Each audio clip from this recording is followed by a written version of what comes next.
Yo, this is Bostjan from BossLifeHacks.com, and I'm chilling here in the beautiful Miami, Florida, here with my man Var. Today he'll be giving us a few tips on how to even get that job, how to impress the employer, and then what to do if you're not happy with your job. So a lot of knowledge on that topic. He even helped me personally with a lot of the questions I had regarding my multiple jobs at this time. And yeah, it's just like he's having an amazing job that pays well, and obviously he's able to take a vacation, you know, in Miami. So the man is definitely up to the task. So pay good attention, listen to his advice, and yes!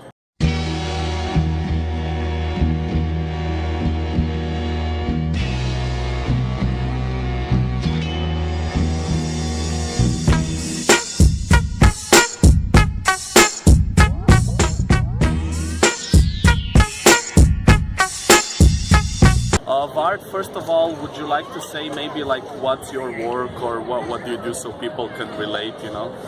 Yeah, so hi everyone, so I'm Ward. I work in the entertainment industry for say 5 years now. I don't have too much formal education, but I managed to land pretty much my dream job. And as soon as I did that, I started hustling, working really hard, getting the results I wanted, and now I basically still have my dream job. I think it's my second or third promotion in 5 years' time. And I'm absolutely loving what I'm doing. My work doesn't feel like my work. It's a bit of a place where I can express stuff that I learned from Bostjan, for example. If he gives any tips in his videos, I apply them in my day-to-day work, and you can see the results straight away. People love you, and you go home with a different feeling. You know, it's not like you're working. It feels like you're becoming the best version of yourself as you do it. Now, you as a people who has like job interviews, you filter out and you scan a lot of people. What are the top 3 or top 5 things that you look for in a candidate when they present themselves to you? Okay, so it's a bit more difficult in advice because every company that's recruiting is looking for a different kind of people. I think what's worked really well for me is if I can choose between a guy or a girl who has a lot of experience but feels like he or she is there already and doesn't want to learn anymore, or I find someone who has no experience whatsoever but displays a good work ethic and really wants to learn, I'll hire that second person like every day of the week. Like, that's so important in especially in starting positions, showing that you want to learn, and not like you come in a job interview and you say like, okay, look, I know nothing, but I'm very excited to learn everything. That's going to be difficult. That a lot of you see people like that, or even if they even make it to the interview. But just having that shine through, like give examples of where you actually hustled in a previous job or in any kind of project you did where you had to like step this extra. Like a question I would ask in interviews is in your previous job, give me one example of where you broke the rules to get the job done. So like relax, I'm spilling these raps, long as you feel them to the day that I drop, you'll never say that I'm not killing them. And it's this type of people, like when they say, look, I wanted to do this project, I knew it would deliver value for the business I was working for, but within my exact job description I wasn't allowed to do it, or I couldn't do it, but I did it anyway, and the results were great because this and this. That's what you want to hear. I think when you go into a job interview, my basic philosophy or idea about work is the reason you have a job is because putting someone on that chair will make more money for the company than not putting someone on that chair. And if you're up against other candidates, you should be the one that's going to make most money for that company in the long run. I mean, the companies have values, like you have to be friendly or you have to be knowledgeable or anything like that. But in the end, these values, the only reason they are there is to make money in the long run. At least if you don't work for a charity, for example, or I mean, there is some exceptions, but especially any publicly listed company that has investors, an investor invests to get a bigger return on the investment. So everything is return on investment, you as well. So when you're recruiting someone, let's say you have 5 candidates for one job, think about, like, I think which of these candidates in the long run will be most beneficial for the company. It might even not be in this particular job, but in the long run, okay, so someone who wants to learn and wants to keep learning, displays this eagerness to learn, you know they're going to do well in the long run. Yeah, I would never go in and say, look, I know nothing, but you have to be authentic as well. You know, like if you are passionate about something, like you see it quite often. Like either you're passionate about the job, so you apply for a job at the swimming pool, I don't know, and you love swimming, you're a big fan of Michael Phelps, you have like a Speedo collection, whatever, and you apply for this job, then it will shine through that you're authentic and that you really like swimming. If you're not specifically interested or knowledgeable about that business, then at least make sure you do your homework and you study a lot about this company. You know who is the founder, you know when the company was founded, you know in which countries they are active, you know the TV commercial they have going right now.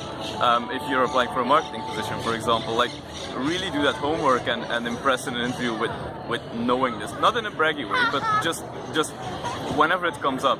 Like I don't like people who answer. Who know what they want to say and they don't answer to your questions. Do answer to the questions, but make it shine through, like what you did and all the hard work you put into this. Okay, so just to compile a little and then maybe you can expand or just confirm. So one thing is that you need to show them that you hustled hard previously, right? Like show that you are willing to work hard. The other was to really be authentic. Like if you hate the job and you're just there for the money, it will show through, right? So you need to really want the field that you're applying for. The third one was like study the field. Don't just just show up. Like make sure you know the company like in depth, because that's how you will impress them. Did I miss anything, or is there like another one that you specifically if it's like really clear cut, like top 5 what they need to do, and if you set 3, like maybe 2 more or something, or if it's just that, like then it's just that, All right, so yeah, you want to learn more, keep learning. I think that's number 1 for me, at least as a manager. You show that you've done your homework. You know the company, etc. Like you will read this everywhere. Maybe don't overqualify yourself. Sometimes you see people who will have in their CV, they write, I did an internship at this company for 4 weeks and I was managing a team of 4 people. Even if you did manage a team of 4 people, don't put it in there because nobody will believe you. If it's an internship, you probably didn't manage a team of 4 people. So you might be working with those people. Like people see, yeah, you see through that, managers see through that. Yeah, and anything that stands out, like don't go like, I like fitness and Netflix. If you have any kind of passion, it's always good just to show it. And I think the main thing is try to get the interview. Okay, this is a bit more about like applying for jobs. I'm not a specialist at that. Like, I just see what's going. Oh, maybe one more. When you write a CV, I think the average there is an HR department who will screen through CVs, and then the best ones of those will make it to the manager. The manager looks at a CV, I think between 5 and 15 seconds maximum. So, wow. So like relax, I'm spilling these raps. Long as you feel them to the day that I drop, you'll never say that I'm not killing them. Wow. Nobody, like, there is no time, man. In the corporate world, it's like everybody's hustling. It's like you just go, and you're like, oh, I have this candidate in 30 minutes. Let me just print the CV, go through it on your way to. So, I mean, it's not nice, but you need to realize this. Like, it's usually as you're walking to the interview, you read the CV for the first time. Cover letter as well needs to be short and clear. Like some managers probably do read the whole thing, but keep in mind it should be possible to read it in 5 seconds. If it's all text, they're not gonna read it. It's about those specific things that jump out, and if it's some cover letter that has like all the buzzwords and everything, you just get bored. If it's authentic, like look, I want to work for a company because blah blah blah, I like this. If you want to work for, say, Spotify or SoundCloud or something, you say, look, I like music because da da da. Like this is why I like music, and okay, then they see like, okay, this guy or this girl is quite is passionate about our brand. All right, very, very, very good shit. Thank you very much for this. I really appreciate it. Like, you know, you even gave me some personal advice that really helped me, you know, reach and strive toward my goals. So guys, I hope you enjoyed this. Again, this was Boštjan from BossLifeHacks.com, chilling here in beautiful Miami with my man Vard. Take these tips to your heart.